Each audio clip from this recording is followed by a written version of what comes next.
قتل کیا گیا، شہید کیا گیا، آج تک وہ دستاویزات ناممکن ہے یا ملنا ناممکن ہے، یا ان کرداروں نے جنہوں نے یہ غلیظ کردار ادا کیا ان کو سزائیں جزاؤں کا جو عمل ہے وہ آج بھی ممکن نہ ہو سکا۔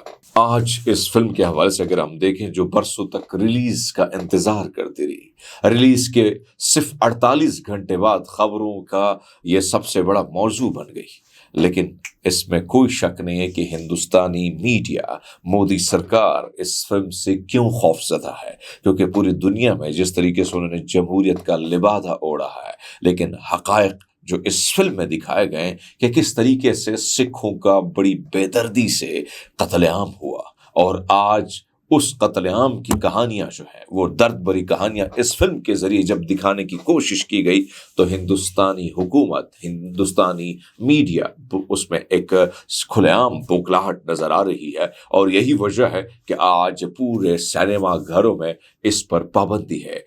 مختلف پلیٹ فارم پر جب اس کو اوپن کیا گیا وہاں سے بھی ہٹا دیا گیا، لیکن اس میں کوئی شک نہیں کہ اس نے تمام تر ریکارڈز ویورشپ کے توڑ دیے ہیں۔ عمران خان کی ملاقات پہ پابندی، میں بار بار گھسے پٹے فقرے استعمال کرتا ہوں، دنیا میں کہیں بھی بدترین قاتل، بدترین ڈاکو، بدترین خطرناک آدمی کی ملاقات پہ بھی پابندی نہیں ہوتی۔ عمران خان وزیر اعظم ہوتے ہوئے بھی کسی سے مل نہیں سکتا، نہ وہ میڈیکل ٹیسٹ کرا سکتا ہے۔ اب ہم مزید اس پارلیمنٹ کو چلنے نہیں دیں گے جب تک عمران خان کو ان کی ذاتی معالجین اور فیملی کی موجودگی میں علاج نہیں کروایا جاتا۔ محمود خان صاحب کہتے ہیں آپ پمز ہسپتال کیا ہے کہ جی فلاں اسپتال، اسی اسلام آباد میں فلاں اسپتال میں لے جائیں، وہ فلاں ڈاکٹر دکھائیں، اس سب پہ پابندی ہے۔ اب ہم مزید اس پارلیمنٹ کو چلنے اس لیے نہیں دیں گے کہ عمران خان کو ذاتی معالجین کے لیے یعنی جانے کی اجازت نہیں ہے۔ قائد حزب اختلاف محمود خان اچکزئی نے کہا کہ پھر میں وہی کہتا ہوں، کہتے کہتے ہم تھک گئے، آج تک اس کی ملاقات پر پابندی ہے۔ خطرناک، جب وہ خطرناک تھا تو پھر آپ نے اسے اپنا وزیر اعظم کیوں بنایا؟ اور اب یہ غلطی کر رہے ہیں، جتنے دن آپ اسے رکھیں گے اس کی پاپولرٹی آسمان تک پہنچ جائے گی۔ جب عمران خان نے استعفیٰ دیا تھا یا عدم اعتماد کی تحریک آئی تب پارٹی چھوڑنے پر تیار لیڈرز کا گراف نیچے آ گیا تھا۔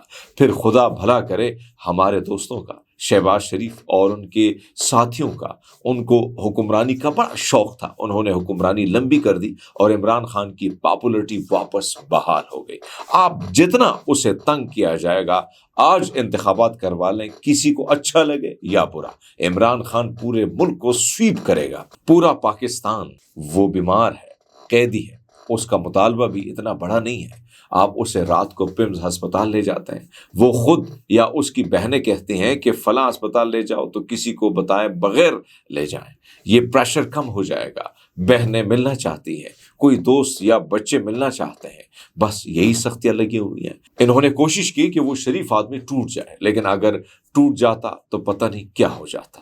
وہ نہیں ٹوٹا، جب نہیں ٹوٹا تو آپ برائے مہربانی کریں اس سے بات کریں۔ مائنس عمران خان کا فارمولہ قبول ہم نہیں کریں گے، یا پھر دوسرا راستہ وہی جو آپ لوگوں نے بھٹو کے ساتھ اپنایا تھا۔ ناظرین، اگر بات کی جائے پاکستان میں نجکاری کے نام پر ایک اور بڑا مرحلہ جو ہے وہ شروع ہو چکا ہے۔ اب اگر ہم دیکھیں حکومتیں، اب ہماری جو حکومت ہے اب یہ صرف خسارے والے اداروں تک محدود نہیں رہی، بلکہ قومی اہمیت کے بہت بڑے اداروں کو بھی نجکاری پروگرام کا حصہ بنا رہی۔ اس سے پہلے انہوں نے کیا نجکاری کی وہ آپ کے سامنے رکھ لیتے ہیں۔ International airline P I, first women bank, house building finance company, Pakistan engineering company یعنی PECO, sun engineering limited, service international جو ہے ہوٹل یوٹیلیٹی اسٹور کارپوریشن، مختلف بجلی کی تقسیم کار کمپنیاں، اور اب پاکستان کے 3 بڑے ہوائی اڈے، جناح انٹرنیشنل ایئرپورٹ کراچی، اسلام آباد انٹرنیشنل ایئرپورٹ اور علامہ اقبال انٹرنیشنل ایئرپورٹ لاہور بھی نجکاری کی فہرست میں شامل کیے جا چکے۔ حکومت کا موقف ہے کہ یہ ادارے قومی خزانے پر بوجھ ہیں، اس لیے نجکاری سے خسارہ کم ہوگا، سرمایہ کاری آئے گی اور عوام کو بہتر خدمات ملیں گی۔ لیکن سوال یہ ہے کہ اگر ہم قومی ادارہ جو ہے یعنی ادارے اسی طرح نجکاری کے شعبے کے حوالے کر دیں تو پھر حکومت کی ذمہ داری آخر کیا رہ جائے گی؟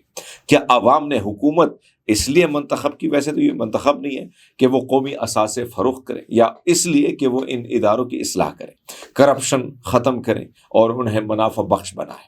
لیکن بہرحال دنیا کے کئی ممالک میں ریاست اپنے اسٹریٹجک اداروں کو قومی مفاد کے تحت اپنے پاس رکھتی ہے، کیونکہ ہوائی اڈے، قومی ایئر لائن، توانائی اور مالیاتی ادارے صرف کاروبار نہیں ہوتے، بلکہ قومی سلامتی، معاشی خود مختاری، مستقبل کی منصوبہ بندی سے بھی یہ ساری چیزیں جڑی ہوتی ہیں۔ ان پر نجی مفادات کا غلبہ ہو جائے تو فیصلے بھی قومی مفاد کے بجائے منافع کو سامنے رکھتے ہوئے کیے جاتے ہیں۔ اب سوال یہ ہے کہ اگر سرکاری ادارے خسارے میں ہیں تو اس کا ذمہ دار کون ہے؟ کیا عام شہری انہیں خسارے میں پہنچایا، یا برسوں کی غلط پالیسیاں، سیاسی مداخلت یا ناقص انتظامیہ، یا یہ ساری چیزیں اس کی وجہ بنی؟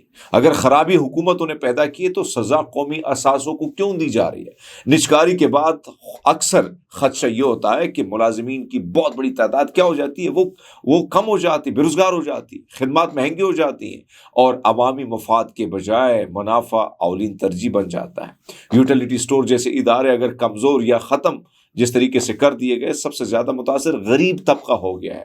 سستی اشیاء جو ضرورت ہے، جس پر ہم انحصار کرتے تھے، آج جس طریقے سے آپ کے سامنے ہوائی اڈے اور دیگر بنیادی انفراسٹرکچر پر نجی اجارہ داری قائم ہو جائے تو اس کے اثرات براہ راست عوام پر پڑ جاتے ہیں۔ دوستوں، اگر نجکاری شفافیت، احتساب اور قومی مفاد کے بغیر صرف مالی دباؤ کو کم کرنے کے لیے کی جائے تو یہ وقتی ریلیف تو دے سکتی ہے، مگر طویل مدت میں ریاست کے معاشی اختیارات کو محدود کر سکتی ہے۔ ایک مضبوط ریاست اپنے قومی اداروں کی اصلاحات کے ذریعے مضبوط بنائی جاتی ہے، نہ کہ ہر بحران کا حل انہیں فروغ کرنے میں تلاش کرتی ہے۔ اصل سوال نجکاری نہیں ہے، بلکہ یہ ہے کہ کیا یہ اپنی انتظامیہ ناکامیوں کی قیمت قومی اثاثے فروغ کر کے ادا کرنا چاہتی ہے، یا انہیں بہتر بنا کر انہیں آنے والی نسلوں کے لیے محفوظ راستہ یہ رکھنا چاہتے ہیں؟ بہرحال یہ افسوسناک ہے۔ میں اتنا کہوں گا کہ اب یہ جیسے ہی پرائیویٹائزیشن کی طرف یہ ساری چیز چلی جائیں گی تو آپ کو پتہ ہے کہ ساری چیزیں درست ہو جائیں گی، اور وہی لوگ پرائیویٹائز کمپنیاں، یعنی پرائیویٹ کمپنیاں کس کی ہیں؟ وہ اس اشرافیہ کا حصہ ہے، یہ ساری گٹھ جوڑ کا حصہ ہے، وہ حکومت میں شامل ہیں تو یہ نقصان میں ہے۔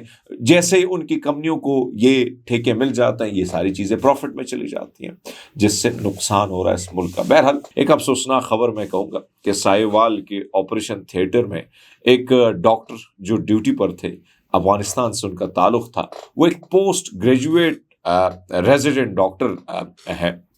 مبینہ طور پر اس کا ویزے سے متعلق معاملے پر ان کی گرفتاری جو آئی ہے وہ انتہائی تشویشناک ہے اور افسوسناک ہے۔